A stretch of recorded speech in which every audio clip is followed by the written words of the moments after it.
handful of games this season, mainly when they were playing against Caitlin Clark, WNBA players, they have finally experienced what it feels like to play in front of people who are capable of breathing without the assistance of an air compressor. With the chase for the golden toilet beginning this past weekend, I know the community of identifiers. They want to continue this celebration into the fall. But Uncle Casey is here to tell you, the celebration is over. Reality is knocking on the door of the porta potty. The truth is finally coming to the light. The same light that is going to be dimming here in about 12 hours when Caitlin Clark is eliminated from the playoff. At this point, it seems the WNBA is teetering on the edge of total collapse. It's astonishing to think how Caitlin Clark, of all people, became the central figure driving fan engagement and viewership. But now that she's gone, so too have the fans. It's finally being proven without a shadow of a doubt. Caitlin Clark is a megastar. Caitlin Clark is a box office draw, while the rest of the WNBA, it is nothing but a polished turd.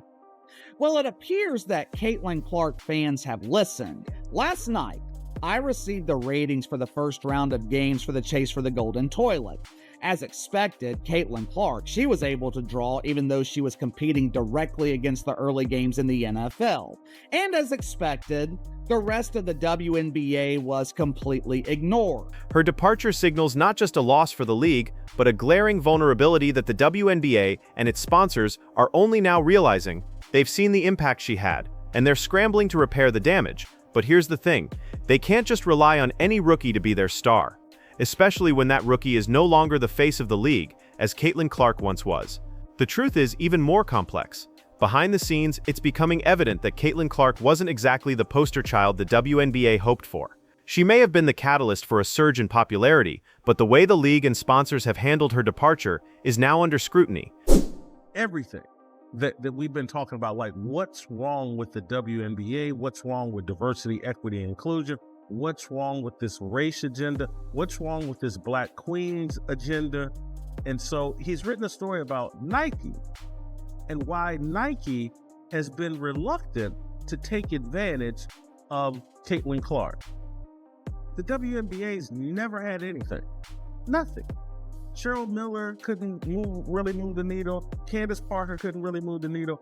Now they have this woman, and she's made the WNBA relevant. And I'm like, why isn't she being promoted? And how did Nike get her at such a reasonable, wasn't it at 22 or 32? $28 million. $28 million over 8 years. Like, that doesn't add up to.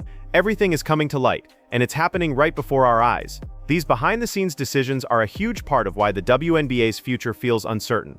And in the early Clark era, Nike stock has tanked over the span, and the CEO just got ousted. By the way, though Clark got famous around 22, if you want to buy her shoe, you could be waiting until 2026 to 2027.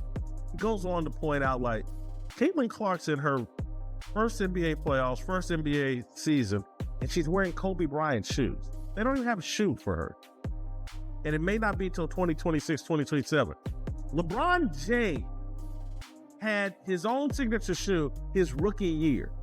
So 20 years ago, Nike was nimble enough and had enough vision to see that, hey, let's get LeBron's shoe out here. This guy's going to be a big deal. They can't do this for Caitlin Clark for some reason. Jason Whitlock raised an excellent point when he questioned why the WNBA hasn't committed more resources to their biggest asset. If Clark was drawing in record numbers, why would the league or Nike let her fall by the wayside? It's a question that leaves fans scratching their heads. And when Nike, one of the biggest sports brands in the world, is pouring money into the league, only to watch it falter, one has to wonder about the larger strategy at play. Is it about growing the league or keeping up with certain narratives? So he walks through, like, there was a Nike ad for Iowa Caitlin, though it wasn't exactly pushed on the public. There has been no Nike commercial for Clark as a pro.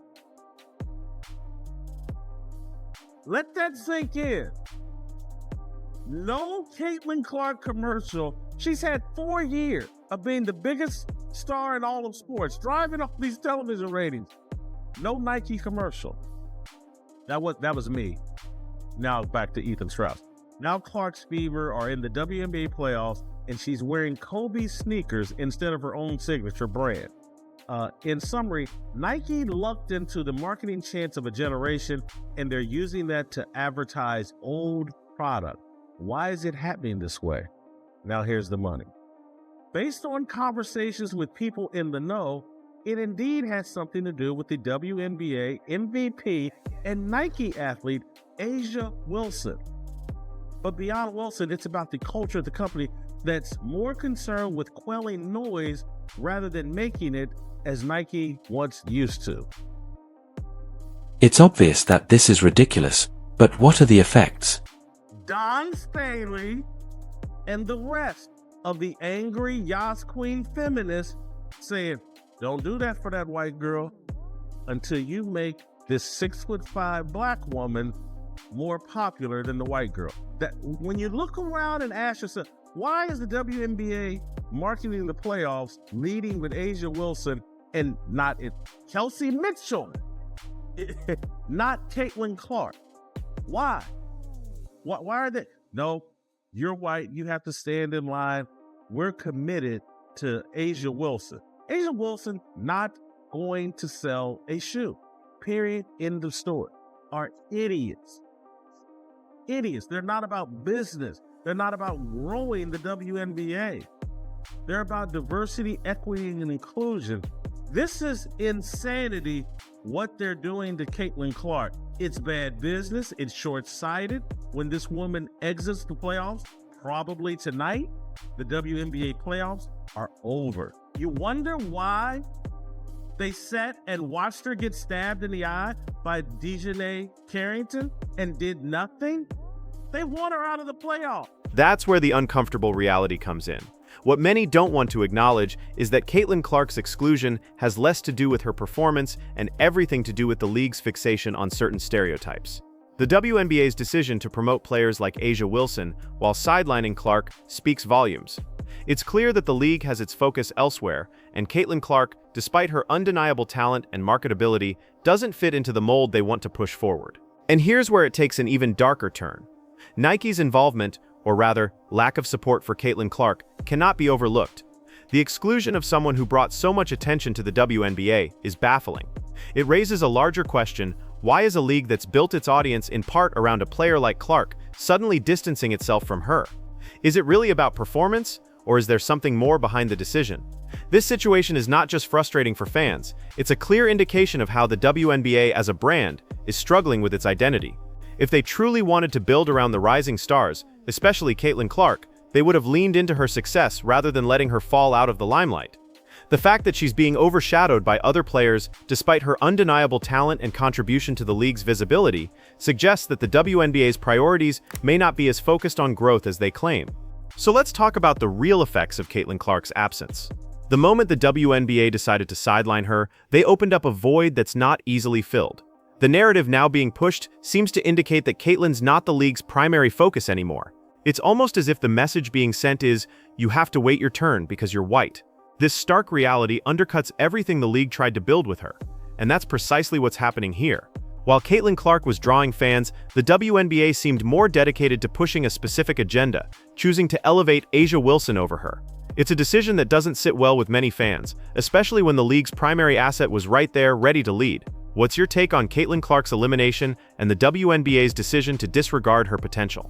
Do you think the league has lost its way? It seems like they and Nike are pushing for a narrative that sidelined Clark when, in reality, she could have been the face of the WNBA for years to come. And now, with her out, is this season effectively over for the WNBA? Will fans still care when she returns next year? Let me know your thoughts in the comments below. Now, turning to Clark's performance on the court, it's clear that despite the Fever's tough playoff run, there were major takeaways. The Fever's impressive comeback this season couldn't quite overcome the Sun, who swept them in the playoffs, marking their 6th consecutive trip to the WNBA semifinals. Still, there were some positives. Both Clark and Boston earned all-star selections in their rookie seasons, a testament to their talent and the future potential of the Fever. While their playoff hopes were dashed, it's clear that they have a bright future ahead, especially with back-to-back Rookie of the Year candidates. Clark, in particular, had an incredible Game 2 performance, with 25 points, 6 rebounds, and 9 assists. Her leadership nearly sparked a comeback for Indiana, showing that she's one of the brightest rookie stars in the history of the league. She made history as the first rookie to post a 25-point, 5-rebound, 5-assist playoff game since Magic Johnson in 1980. Despite only playing 2 postseason games, her contribution was historic and proved that she is here to stay. However, her journey wasn't without challenges. After struggling in Game 1, Clark bounced back with a vengeance in Game 2, draining her first three-pointer after a difficult shooting night. Her resilience was on full display as she led her team, despite the tough competition from the Sun. The Fever's strong second-half push showed that they were beginning to find their rhythm, with Clark playing a pivotal role. Though they fell short in the series, it's clear that Clark and her teammates are beginning to gel. Looking ahead to the next season, the Fever have some crucial decisions to make. With Clark and Boston as their core, they need to build around them to create a championship contender. The biggest priority this offseason will be to improve the roster, with a potential addition of an athletic wing who can complement their core players. They could also look to add a key contributor to help push the offense further. The Fever might also consider adding a player like Misha Hines-Allen, who will be a free agent this offseason, as she could bring additional versatility to the team. Clark's ability to bounce back after setbacks is a hallmark of her game. Despite a rough Game 1, she led the Fever in Game 2 with 25 points, 6 rebounds, and 9 assists, demonstrating her unshakable confidence and ability to perform under pressure. Her clutch performance in the fourth quarter showed that she can be the player to carry a team when the stakes are high. She's brought an unprecedented level of attention to the league, drawing record numbers of viewers and raising the profile of the WNBA. The Fever, once a perennial lottery team, are now a legitimate playoff contender, thanks in no small part to Clark's skill and leadership. But with her sidelined and the league pushing other narratives, the question remains, where does the WNBA go from here? Despite everything, Caitlin Clark is still the future of the league. Her impact on the court, her marketability off it, and her sheer talent have made her one of the most talked about players in recent history. If the Fever can continue to build around her, they could become one of the most formidable teams in the WNBA. As for the league, it needs to make some serious decisions. Will they embrace Caitlin Clark as their next big star, or will they continue to push forward with their current narrative? Time will tell, but it's clear that the WNBA is at a crossroads. Will you be watching the Fever again next season? Can they secure a top 4 spot in 2025 and potentially advance to the playoff semifinals? What does the future hold for Caitlin Clark and the WNBA? Share your thoughts in the comments section below, and don't forget to subscribe for all the latest WNBA updates.